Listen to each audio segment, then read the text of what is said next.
ప్రభు నామానికే మహిమ కలుగును గాక. కూడి వచ్చిన మీ అందరికీ కర్మల ఆత్మీయ సహవాస సంఘ విశ్వాసులందరికీ మన ప్రభువును ఆయన ప్రియ కుమారుడునైన యేసుక్రీస్తు వారి శ్రేష్టమైన నామలో శుభములు మరియు అందరికీ వందనాలండి. యెషయా గ్రంథం ఇర్మియా గ్రంథం 49వ అధ్యాయాన్ని మనం ధ్యానం చేసుకుంటున్నాం. ఇర్మియా గ్రంథం 49వ అధ్యాయం. ఇందులో అమ్మోనును గూర్చి, ఎదోమును గూర్చి, దమస్కును గూర్చి, ఏలామును గూర్చి దేవుడు పలికిన దేవోక్తి మనం ధ్యానం చేసుకుంటున్నాం. అందులో భాగంగానే 22 వచనాలు మనం ధ్యానం చేసుకున్నాం గత దినం వరకు. 23వ వచనం నుంచి చదువుదాం. దమస్కును గూర్చిన వాక్కు, హమాతును అర్పాదును దుర్వార్త విని సిగ్గుపడుచున్నవి. అవి పరవశములాయను. సముద్రము మీద విచారము కలదు, దానికి నెమ్మది లేదు. దమస్కు బలహీనమాయను, పారిపోవలనని అది వెనుక తీయుచున్నది. వణకు దానిని పట్టెను, ప్రసవించు స్త్రీని పట్టునట్లు ప్రయాస వేదనలు దానిని పట్టెను. దమస్కు, హమాతు, అర్పాదు దుర్వార్త విని సిగ్గుపడుతున్నాయి. దమస్కునకు హమాతు 120 మైళ్ళు దూరం, ప్రసిద్ధిగాంచినటువంటి పట్టణం అన్నమాట. అర్బాదు సిరియాకు సంబంధించిన పట్టణం. ఈ 2 పట్టణములు దమస్కునకు సమీప పట్టణాలు. దమస్కు సిరియాకు రాజధాని.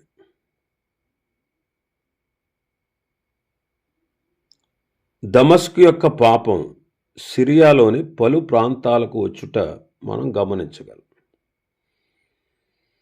ఆనాడు ఈనాడు కూడా పాపం ఉన్న చోట దేవుని కోపం ఉంటుంది. పాపం ఉన్న చోట దేవుని కోపం ఖచ్చితంగా ఉంటుంది. విలాప వాక్యములు 2వ అధ్యాయం 1వ వచనం చదివితే, ప్రభువు కోపపడి సియోను కుమార్తెను మేఘముతో కప్పి ఉన్నాడు. ఆయన ఇశ్రాయేలు సౌందర్యమును ఆకాశము నుండి భూమి మీదకి పడవేసెను. కోప దినమందు ఆయన తన పాదపీఠమును జ్ఞాపకము చేసుకొనకపోయెను. ప్రభు కోపపడి ఇశ్రాయేలీలను కొట్టాడు. సియోను కుమార్తె అంటే దేవుని పిల్లల్లో ఉన్న పట్టణం, దేవుని పిల్లల నగరులు. ఆయన ఇశ్రాయేలు సౌందర్యాన్ని ఆకాశము నుండి భూమి మీదకు పడేశాడు. కోప దినమందు, అరే ఇది నేను ఏర్పాటు చేసుకున్న పట్టణం కదా, ఇది నేను కోరుకున్నటువంటి ప్రదేశం కదా అని ప్రభువు అనుకోలేదు.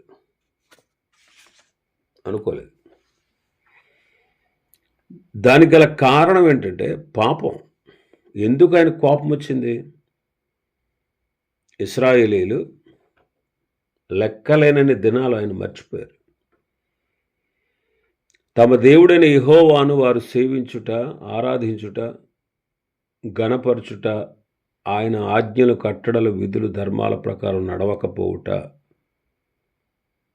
ఈ కారణాల చేత దేవుని కోపం వారి మీదకి వచ్చింది.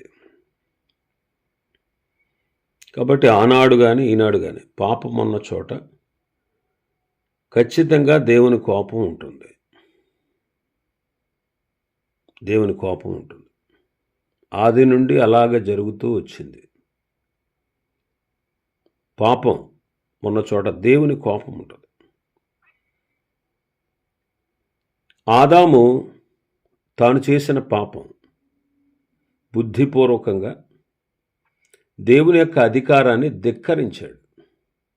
బుద్ధిపూర్వకంగా. అవ్వ మోసపోయి దేవుని ఆజ్ఞను అతిక్రమించింది. వాడి మోసపు మాటలు, అపవాది యొక్క మోసపు మాటలు విని దేవుణ్ణి శంకించి దేవుని మాటను అబద్ధం అనుకుని, ఆయన అబద్ధం ఆడాడు అనుకుని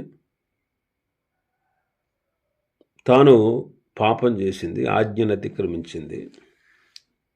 ఆదాము బుద్ధిపూర్వకంగా చేశాడు. మరి అందువల్ల అతని మీదకి, అతని సంతతి అయిన యావత్ భూమి మీద ఉన్నటువంటి మానవుల మీదకి దేవుని కోపం ఉంది. దేవుని కోపం ఉంది. దేవుని కోపం ఉంది. పూర్వము చేయబడిన పాపములను దేవుడు తన ఓరిమి వలన ఉపేక్షించినందున అంటాడు. నమ్మువారు కృపచేతనే క్రీస్తు యేసునందలి విమోచనం ద్వారా ఉచితంగా నీతిమంతులుగా తీర్చబడుతున్నారు. ఏ భేదం లేదు, అందరూ పాపులే. దేవుడు అనుగ్రహించి మహిమను పొందలేకపోతున్నారు. నమ్మిన వారికి ఆయన కృపను చూపిస్తున్నాడు.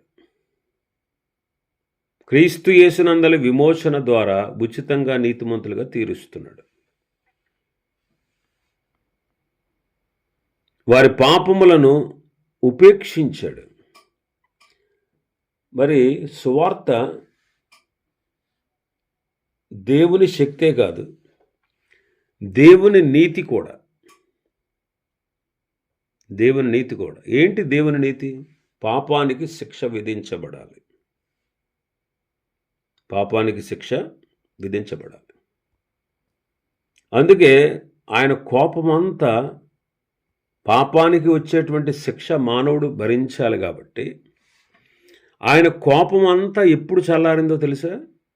పాపం వలన వచ్చేటువంటి ఆ కోపం సర్వమానవాళి పాపులే, పాపం వలన వచ్చినటువంటి శిక్ష, దాని కొరకు వచ్చిన కోపాన్ని తండ్రి అయిన దేవుడు తన కుమారుడైన క్రీస్తు మీద వేసినప్పుడు ఆయన కోపం చల్లారింది.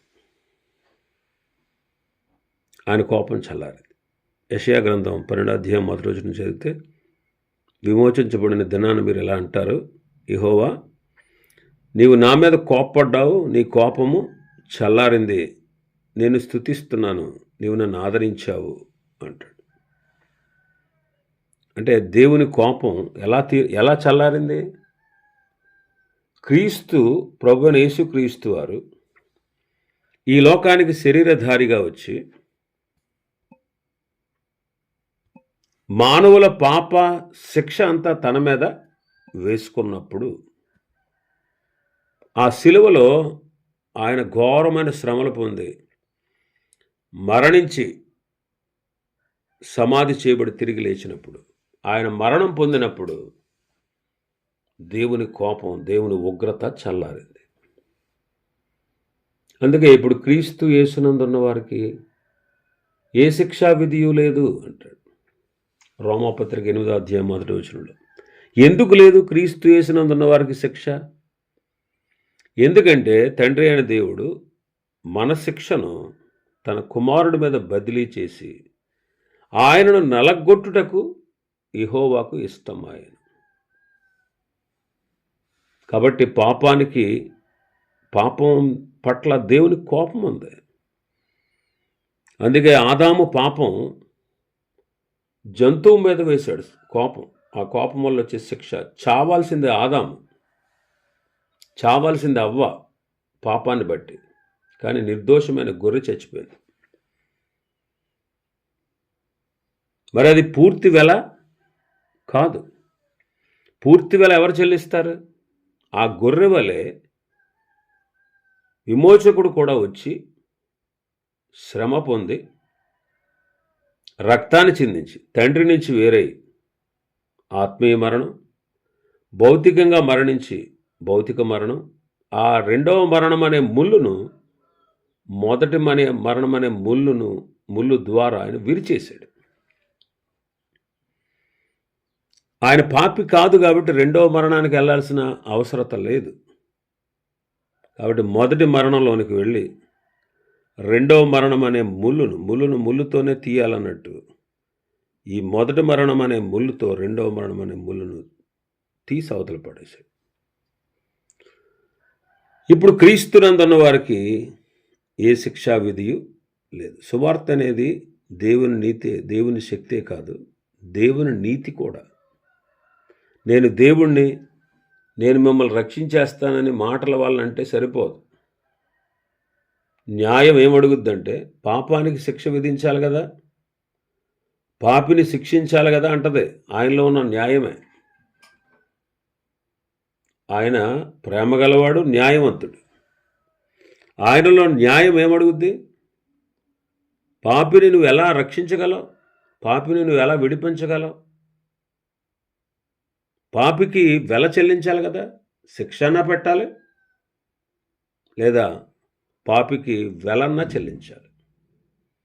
శిక్ష పడాల్సిందే. మరి పాత నిబంధన భక్తులందరూ బలిస్తూ వచ్చారు.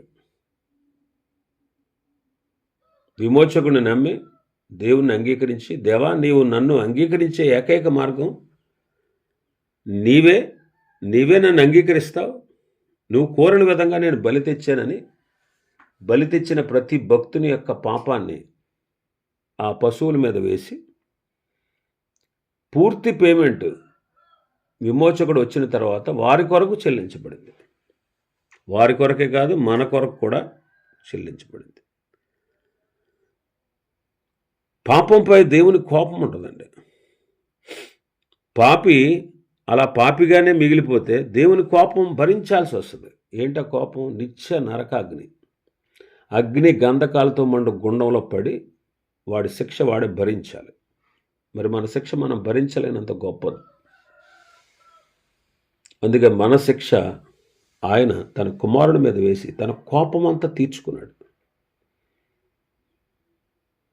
ఆయన బలి అయిపోయిన తర్వాత ఆయన కోపం చల్లారింది. మానవుల పాప పరిహారం కొరకు ఆయన ఏర్పాటు చేసినటువంటి బలి సంపూర్తి అయిన తర్వాత ఆయన కోపం చల్లారిపోయింది. అందుకే విమోచకుడైనటువంటి క్రీస్తును మనం దేవునికి, తండ్రి అయిన దేవునికి గుర్తు చేస్తే ఆయన మన పాపాలన్నిటినీ క్షమిస్తాడు. కాబట్టి పాపం పట్ల కోపం ఉంది. అందుకే కదా నోవహు కాలంలో వారికి 120 సంవత్సరాల అవకాశం ఇచ్చాడు. వారితో పరిశుద్ధాత్ముడు వాదిస్తూ వచ్చాడు. ఏమని? మీరు పాపులు, మీరు నరకానికి పాత్రులు, నన్ను అంగీకరించండి, నేను కోరిన విధంగా రండి నా దగ్గరికి, నేను మిమ్మల్ని అంగీకరించడానికి సిద్ధంగా ఉన్నాను. మీరు నన్ను అంగీకరించకపోతే, నేను చూపించిన మార్గంలో మీరు రాకపోతే మీ శిక్ష మీరే భరించాల్సి వస్తుంది. అది చాలా భయంకరమైనది. 120 సంవత్సరాలు ఆయన గుర్తు చేస్తూ వచ్చాడు వాడు. కానీ మారినవాడు ఒక్కడ లేడు. మారినవాడు ఒక్కడ కూడా లేడు. 300 కోట్ల మందిలో ఒక్కడ కూడా మారలే. ఒకే ఒకడు తన కుటుంబం ద్వారా కుటుంబాన్ని తన్ను దేవుని యందు నమ్మిక ఉంచి పాపులమని ఒప్పుకొని ఆయనతో ఏకీభవించి ఆయనకు బలి అర్పించి శిక్ష నుంచి తప్పించబడ్డారు. కానీ దేవుని కోపం ఎంత తీక్షణమైనది ఒకసారి చూడండి. వాళ్ళకు 120 సంవత్సరాలు బోధించిన తర్వాత వాళ్ళు మారలేదు కనుక ఇక వాళ్ళు మారేవాడు అంటే 120 సంవత్సరాలు మారతాడు, లేకపోతే లేదని వాళ్ళ ఆయుష్ 120 సంవత్సరాలు తగ్గించాడు. అయినా సరే వారు మార్పు చెందలేదు. అందుకే జలప్రళయం ద్వారా వారిని నాశనం చేసి వారి ఆత్మల్ని పాతాళంలో పడేశాడు. 4000 సంవత్సరాల పైగా వాళ్ళు పాతాళంలో యాతన పడుతున్నారు. అలాగే సొదొమ గొమొర్రా ప్రజలు, వాళ్ళ పాపం బహు తీక్షణమైపోయింది, తీవ్రమైపోయింది. సహించుకుంటూ వచ్చాడు. వాళ్ళకు కూడా అవకాశాన్ని ఇస్తూ వచ్చాడు. కారణం వాళ్ళు మారు మనసు పొందుతారు. వాళ్ళు మారు మనసు పొందుతారు. కానీ వాళ్ళు పొందారా? పొందలేదు. అలాగే ఇశ్రాయేలీయులను ఏమైనా దేవుడు వదిలేశాడా? అబ్రహాం సంతానం అని, అరే నేను ఏర్పాటు చేసుకున్న అబ్రహాము నా యందు విశ్వాసం ఉంచాడు, విశ్వాసులకు తండ్రిగా ఉన్నాడు, నేను ఏది చెబితే అది నమ్మాడు, నన్ను ఎంతో ప్రేమించాడు, వాళ్ళ జనాంగం వీళ్ళంతా, అరే వీళ్ళందరూ పాపం చేశారు అని చెప్పి వాళ్ళని ఏమైనా వదిలేశాడా? వదల్లా. పాపం పట్ల దేవుని కోపం ఉంటుంది. అయితే ఆ కోపం తీరాలంటే మనం పాపులమని ఆయన దగ్గర ఒప్పుకొని, నీ కుమారుని నా కొరకు పంపించావయ్యా, ఆయన సిలువలో నా కోసమే మరణించాడు, నా కోసమే సమాధి చేయబడ్డాడు, నా కోసమే తిరిగి లేచాడు, నా పాపాన్ని పరిహరించగలిగే ఏకైక మార్గం క్రీస్తే, నువ్వు ఆ మార్గాన్ని నా కోసం ఏర్పాటు చేసావు, ఆ మార్గం గుండా నేను నీ దగ్గరకు వస్తానయ్యా, ఆ ప్రభువు నాకు కావాలి, నా కొరకే వచ్చాడు, నీవు నాకు కావాలి, నీవే దేవుడు అని ఎవరైతే ఈ లోకంలో ఉండేటువంటి దురాత్మలు తీసుకొచ్చినటువంటి ఈ భయంకరమైనటువంటి విగ్రహారాధనను విడిచి ప్రభు వైపు తిరుగుతారు, ఆయన కోపం చల్లారుద్ది. ఆ వారి మీదకి రావాల్సిన ఉగ్రతను ఆయన క్రీస్తు పైన వేశాడు కాబట్టి వారిని అంగీకరించి తన బిడ్డలుగా చేసుకుంటాడు. కాబట్టి దేవుని కోపం క్రీస్తు ద్వారా చల్లారిందండి. మరి మనం ఎక్కడ ఉన్నాం? ఇప్పుడు క్రీస్తునందు ఉండాలి. ఇప్పుడు క్రీస్తునందు ఉన్న వారికి ఏ శిక్షా విధియు లేదు. ఇప్పుడు క్రీస్తు యేసునందున్న వారికి ఏ శిక్షా విధియు లేదు. ఏ శిక్షా విధియు లేదు. మనం క్రీస్తునందు ఉండాలి. అందుకే క్రీస్తునందుండి మృతులు ధన్యులు అంటాడు. క్రీస్తునందే మృతి పొందాలి, క్రీస్తునందు ఉండాలి, క్రీస్తులో నిలిచి ఉండాలి. ఇంకా 24 వచనం మనం చదివితే, ఈ దమస్కు బలహీనం అయిపోయిందంట, పారిపోవాలనేది వెనక్కి తీస్తూ ఉంది, వణుకు దాన్ని పట్టింది, ప్రసవించు స్త్రీకి పట్టినట్లు ప్రసవ వేదనలు దానికి పట్టాయి అంటున్నాడు. ఈ సంగతులన్నీ కూడా వారికి సంభవించి యుగాంతమందున్నటువంటి మనకు బుద్ధి కలగడానికే దేవుడు పరిశుద్ధ గ్రంథంలో వీటన్నిటినీ గ్రంథస్థం చేయించాడు. ఎందుకు బైబిల్లో ఇవన్నీ రాయబడ్డాయి? అన్ని జనులను గూర్చి కానీ, దేవుని ప్రజలను గూర్చి కానీ ఎందుకు రాయబడ్డాయి? దేవుడు ఎందుకు తన ఆత్మ ద్వారా రాయించాడంటే, ఈ యుగాంతమందున్న మనకు బుద్ధి కలగాలని. ఈ యుగాంతమందున్న మనకు బుద్ధి కలుగు నిమిత్తము వాటిని రాశాడు. అందుకే తిప్పలేమో వాళ్ళే, పప్పలేమో మనయే. వాళ్ళకు తిప్పలు అవన్నీ ఎందుకు గ్రంథస్థం చేయించాడు ఆయన?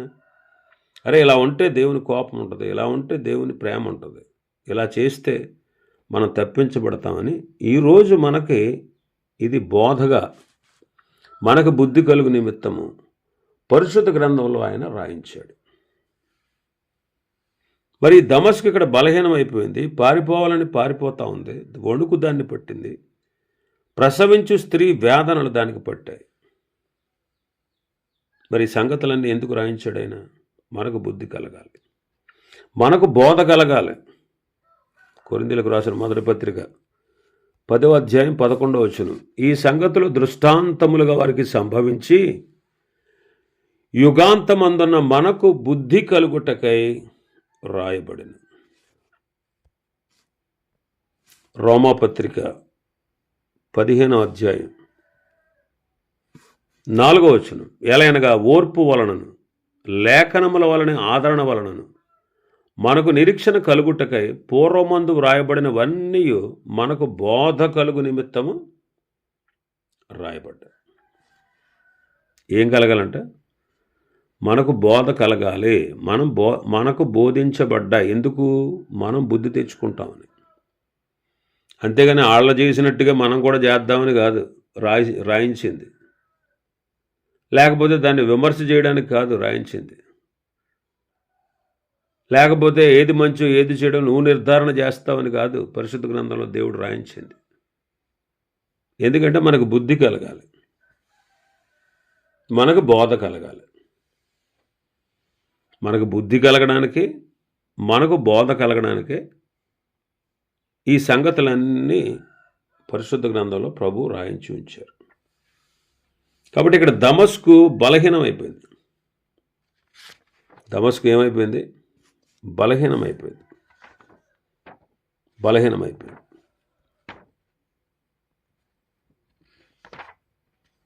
మనం ఎలా ఉండాలి? క్రీస్తునందు బలవంతులమై ఉండాలి. కానీ పాపం వలన దమస్కు ఏమైపోయింది? బలహీనమైపోయింది. కాబట్టి పౌలు గారు అంటాడు, మీరు బలవంతులై ఉండుడి అంటాడు తిమోతితో రాస్తూ, నా కుమారుడు, క్రీస్తు యేసునందున్న కృపచేత నీవు బలవంతుడు కొమ్ము. అందుకే దేవుడు మనకు పిరికితనం గల ఆత్మనివ్వలేదండి. దేవుని యొక్క మహాశక్తిని బట్టి మనం బలవంతులై ఉండాలంటాడు. హెబ్రీ పత్రిక 10వ అధ్యాయంలో చూస్తే, ఇక కాలం కొంచెముగా ఉంది, వచ్చివాడు ఆలస్యం చేయక వస్తాడు. నా ఎదుట నీతిమంతుడైన వాడు విశ్వాస మూలంగా జీవిస్తాడు. ఒకవేళ అతడు వెనుక తీస్తే అతని యందు నా ఆత్మకు సంతోషం ఉండదు. కానీ మనం నశించుటకు వెనుక తీయవారం కాదు, కానీ ఆత్మలను రక్షించుకొని విశ్వాసం గలవారమే ఉన్నాం. కాబట్టి ఈ తలంపు మనలో సార్థకం అవ్వాలి. దమస్కుకు వణుకు పట్టిందంట. నిజమేనండి. భయం ఎందుకు వస్తుందంటే పాపం వల్ల. పాపము మనస్సులో మనకు నెమ్మది లేకుండా చేస్తుంది. పాపం మనకు మనస్సులో నెమ్మది లేకుండా చేస్తుంది. భక్తిహీనులు కదులుచున్న సముద్రం వంటి వారు, అది నింబలింపనేరదు. దాని జలములు బురదను మైలును పైకి తెస్తాయి. దుష్టులకు నెమ్మది ఉండదని నా దేవుడు సెలవిస్తున్నాడు. భక్తిహీనులు కదులుచుండే సముద్రం లాంటి వాళ్ళు. వాడికి నెమ్మది ఉండదు. వాడికి ఏముండదు? నెమ్మది ఉండదు. కాబట్టి భక్తిహీనులుగా మనం ఉండకూడదు.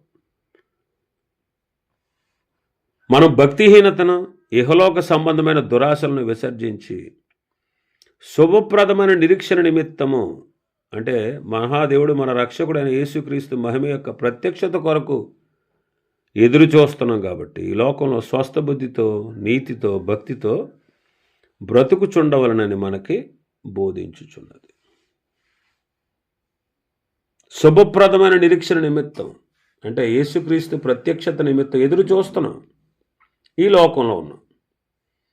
కాబట్టి స్వస్థ బుద్ధితో, నీతితో, భక్తితో బ్రతకాలి అని దేవుని కృప మనకు బోధిస్తూ ఉంది.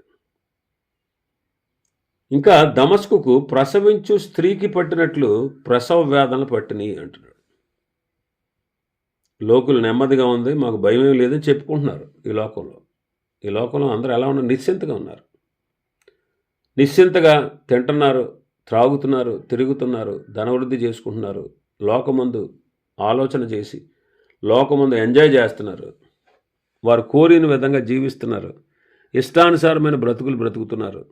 అసలు భయం లేకుండా బ్రతుకుతున్నారు. అసలు దేవుడంటే ఎవరో, అసలు దేవుడు ఎవరో అనేటువంటి సత్యాన్ని వారు గ్రహించలేనటువంటి గుడ్డితనంలో ఉన్నారు. కాబట్టి నెమ్మదిగా ఉంది, బాగుంది, అంతా బాగుంది అనుకుంటున్నారు. కానీ ఆకస్మికంగా వారి మీదకి గర్భిణీ స్త్రీకి సడన్గా నొప్పులు వచ్చినట్టు, సడన్గా ఇబ్బంది కలిగినట్టు. చూడండి, అప్పుడు దాకా బాగానే ఉంటారు వాళ్ళు. ప్రసవించే టైంకి వాళ్ళు కేకలు వేస్తూ, బాధపడుతూ, ఇబ్బంది పడుతూ ఉంటారు. అలాంటి వేదన వారికి పడుతుంది.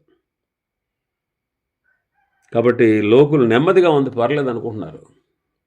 కానీ రాబోయేటువంటి ఉగ్రతను, రాబోయే దేవుని తీక్షణమైన కోపాన్ని వారు గుర్తించట్లేదు.